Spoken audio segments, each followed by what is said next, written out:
Hello and welcome to Morbid Mondays. Even though it's not a Monday when I'm recording this, and it probably won't be when I'm uploading this, it will probably be like Thursday or something. Anyways, today we are talking about the TikTok bone collector. I know people were mad about this like a week ago, and right now, quite literally, nobody cares. Everyone just cares about like Trisha Paytas and like Ethan Klein. I'm honestly making this video because I spent way too much time researching this topic. Quite honestly, I don't know what I'm supposed to do with the information that I have in my head right now. Like, what exactly am I supposed to do with the information of what you can or cannot legally do with a corpse in the US? Like, go on the street and tell a random stranger about it? They're gonna think I'm a serial killer. But at least when I'm speaking about it in the YouTube world, people won't think that. So that's why I'm making this video, because I quite literally don't know what to do with it, and I don't know how to get this information out there so I don't feel like an idiot for spending this much time researching a topic that I probably shouldn't have researched in the first place.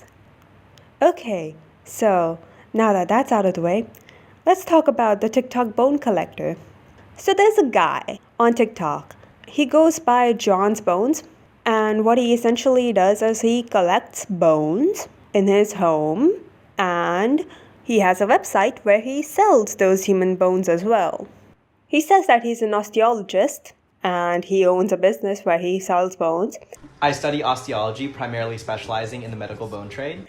But an important piece of information that I want to share with you is that he does not have a degree in osteology. He has a degree in design. So yeah, he has no qualifications of being an osteologist. He just calls himself that because he owns a business where he sells human bones. And yeah, he claims to sell these bones to people in the medical field so that they could research more and learn about the human body, which is good, by the way. I'm not against that. Most of these companies are either out of business or no longer sell human remains. Our goal is to source what's left in the US and try to put them back into the medical field, since the majority of them are in the private market. I first heard about this guy from Ready to Glare. She recently made a video on him, and in that video she talks about a lot of interesting things. She talks about how anyone could really go to his website and purchase a human bone. She knows that because she tried to buy a human bone. She didn't actually buy it, she just went to the procedure. And she found out that you don't have to show any credentials. You don't have to show the fact that you are a medical student or a professor or a teacher at a medical school. You don't have to show any credentials. You can just go ahead and buy it. Now, technically, legally speaking, in the US, there is no federal law prohibiting the selling and buying of cremated remains or human bones. He is right when he says that. And there is a TikTok of him saying that, by the way, in which he is quite enthusiastic. And in the US, there's no federal regulation against the ownership, sale, or possession of human osteology, so it's completely legal. He's right when he says that. However, it's not as clear-cut as he makes it seem. For example, even though you are allowed to buy and sell human bones and cremated remains, but you cannot own or sell any Native American bones or funeral regalium. Now, if you've already heard about the situation on Twitter, for instance, you might know that he did try to sell a skull from an indigenous population in the northern Scandinavian region. And you might be wondering, well, did he broke the law? Did he technically did something that's illegal? Because you just said, Jean, that it is illegal to own or sell any Native American bone remains or funeral regalium. Technically speaking, what he did there was not illegal, technically. Because there's actually a loophole here. The loophole in this American law is that native doesn't necessarily mean indigenous. So this semi-indigenous population of the northern Scandinavian region technically qualify as an indigenous population because they are, but They are not technically considered Native American, so they are not protected under this law. So, technically speaking, he did not do anything illegal. But he did receive a lot of backlash for having that skull on his website. Let's now talk about whether it's ethical or moral to buy and sell human bones. Let's talk about the morality of his business model. Now, to even start talking about the morality of the entire situation, we need to talk about where do these bones came from? Where do these skeletons originate from? Whose bones are hanging in his living room? Whose bones is he actually selling? Are majority of these bones from the US? Is it legal in the US? Let's talk about it. Now, technically speaking, you can only do 3 things with a corpse in the US. You can either cremate it, you can either bury it, or you can donate the body to science. Those are the only 3 things that you can do with a corpse in the US. Anything else than that is at least a misdemeanor. It is also illegal to skeletonize a corpse. That is, removing the flesh from the body and obtaining the skeleton. That's also illegal. So, legally speaking, these bones cannot come from the US because it is quite literally illegal. So, how did John's Bones obtain his bones? I'm sorry. No, I don't mean his bones. I mean the bones he has and he decorates his house with. That's what I mean. So, where do these bones come from? He explains that in a TikTok. In terms of where the bones come from, they typically came from China, Russia, or India. The majority of these bones came from countries in Southeast Asia, like India, China, and even Russia. To talk about the subject more deeply, I need to make a little tangent over here. We need to talk about death. It is a fact we all are gonna die one day. All mortal human beings are gonna die one day. It's just a fact that we have to accept. However, even though all of us are gonna die one day, all of our deaths are not gonna be mourned in the same way. There are people in this world, like presidents, kings, and other powerful people. If these people die, these people are going to be mourned by entire nation states. They aren't just going to be mourned by the people who are close to them, their family and their friends. They're going to be mourned by the entire world, essentially. Then there are people like you and me. When we are going to die, we're not going to be mourned by an entire nation. We're going to be mourned by people who are close to us. People who depended on us in some ways, emotional, financial, like children. If you have children, if you die, your children are gonna mourn your loss. Your parents will mourn your death. Your co-workers, people who depended on you, these are the people who mourn your death. People who loved you. So what I'm trying to point out is that we live in a world where not all life is grieved the same way. However, we live in a world where there are people in this world who are so deeply marginalized to a point that their deaths, their remains, will not be seen as a life that lived, but their remains will be seen as something to make a profit out of. A large portion of the bones that John's Bones is selling came from India, for instance, where it was once upon a time legal to sell your family member's corpse if they die. So you might be like, these people are horrific. I don't care how much of a terrible relationship I've had with my family members. I would never, ever sell their corpse for some cash. I would give them a proper burial. To which I have to say, yeah, imagine the amount of desperation you need to be under with no opportunities to succeed in life in order for you to get some cash in exchange for your family member's corpse. Do you think that's in any way, shape, or form moral or ethical? This exploited a lot of people in the lower caste of the Indian society who essentially cannot afford a proper funeral, a proper burial, or a proper cremation for their family member. So, because of financial stress, they had to sell the body of their loved ones. Which, by the way, he does have skulls that come from a region in India called Calcutta, which was the center of this horrific bone trade.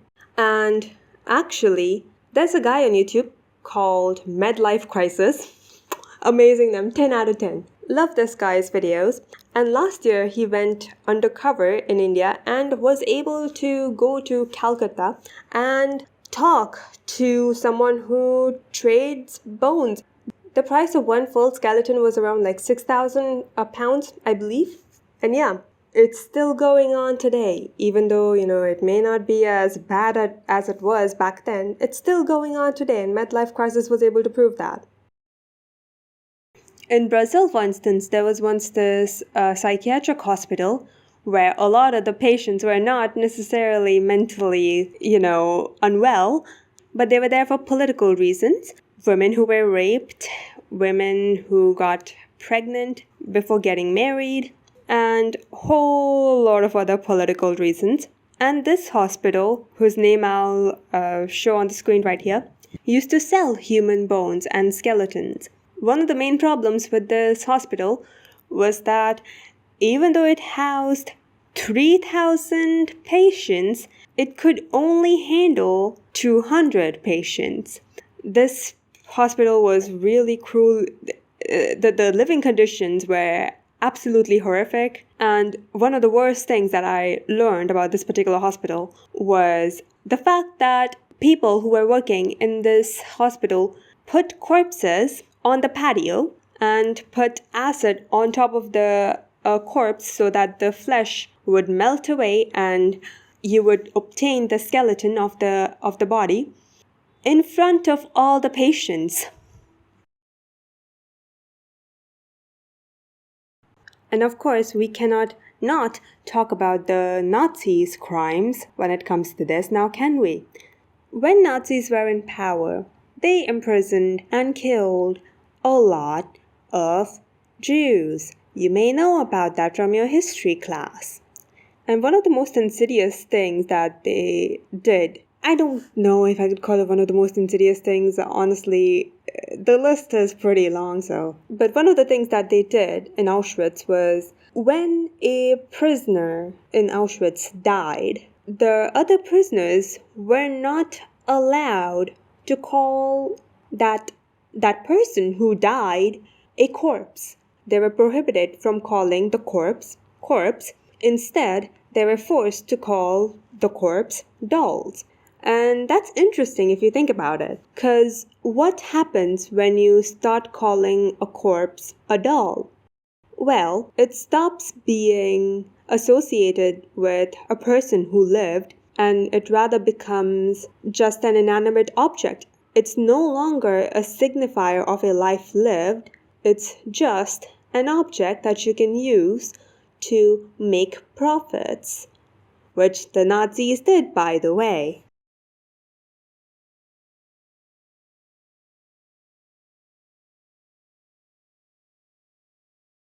I don't think any of the descriptions that I talked about right here were at all ethical or moral. What I'm essentially trying to say is that we unfortunately live in a world where certain lives are considered grievable and certain are not. We live in a world where there are people who, if they die, their remains will be seen as a signifier of a life that lived, and others where if they die, their remains will be seen as a tacky decoration for a New York apartment. Right now, it is easier for you to buy a skull that came from an indigenous tribe than it is for you to talk to a member of that particular indigenous tribe.